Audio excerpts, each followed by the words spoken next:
So Kobo's gone and released its latest device in a bid to lead the charge in the e-reader space.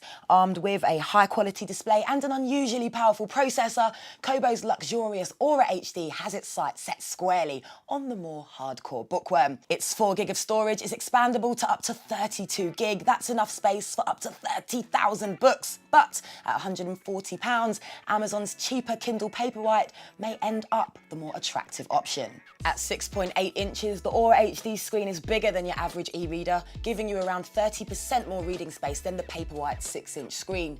And it's a wonderful reading experience too.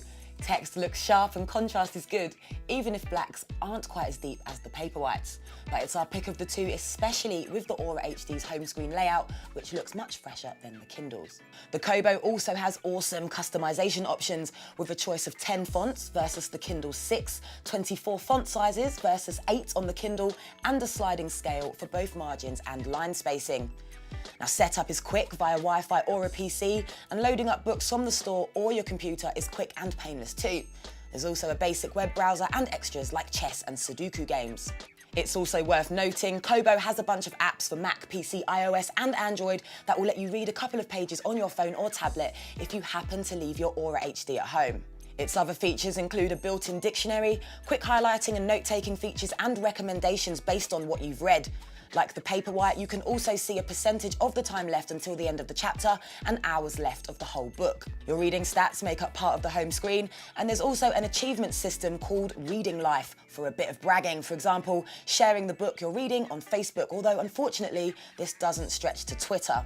Now, page turns on the Aura HD are pretty seamless, but it can be slow at anything more complicated, from scrolling through the store to fast page swipes. The screen is generally more responsive, but precise finger prodding can be a tad tricky, especially in corners. And when it comes to nighttime reading, there's the comfort light activated by a dedicated button at the top, while the brightness can be adjusted on screen. And light is diffused evenly across the screen and will serve you well in both direct sunlight and underneath the covers. Designed to feel like a printed book when resting in your hand, the Aura HD is a very solid bit of kit. Unfortunately, the extra screen size and unconventional folded design means it's harder to hold one-handed than the Paperwhite and slightly heavier too.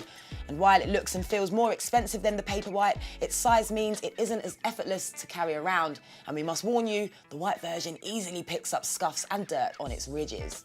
Now, we wouldn't put too much faith in that vaunted 2-month battery life figure, as we completely drained the battery after 2.5 weeks, which included a few longer reading sessions, and that was with only snippets of comfort light use. But at least charging via micro USB takes no time at all. And with 3 million ebooks, newspapers and magazines in its store, plus its cloud service, Kobo Everywhere, for remote access to your files, Kobo is a real rival to Amazon. Plus, it supports a wide variety of formats, including EPUB and JPEG, as well as CBZ and CBR for comic book aficionados. So it's fair to say we're pretty impressed with the Aura HD. The Kindle ecosystem still offers the cheapest and easiest way to get into e-reading, but the Kobo offers a much more interesting and tactile bit of hardware with a superior screen, higher levels of customization, and the very excellent comfort light, which pretty much makes it the closest we've seen in a long time to a Kindle Beta.